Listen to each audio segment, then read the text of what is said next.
I get it, girl. You tired of the 6 foot tall billionaire MMC, so you want to try out the unemployed felon that lives in the basement, a self proclaimed alpha male.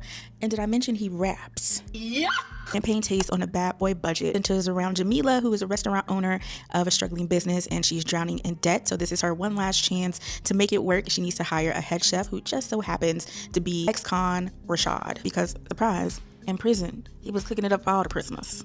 Now here's where things get a little tricky. Jamila's father is a cop. Against her judgment, heavily influenced by her cop father, she hires Rashad, and of course, for a romance, that means they not just turning the heat up in the kitchen. I gave this book 3.5 stars. While it was fun and definitely kept me interested the whole way, it was just a few things that fell flat for me. For one, I really wish that Rashad was actually painted as a true bad boy. He was just somebody who went to jail, now he's out and down on his luck. Secondly, the FMC for me was just a little bit too naive. It was certain things like she didn't understand what the word melanated meant, and as a character whose parent works in law enforcement, it just felt really unbelievable that you had no clue about the relationship between police and the Black community. And then 3, there is a third act plot that just felt 100% unnecessary to the book, and I think can actually be quite harmful to a lot of audiences.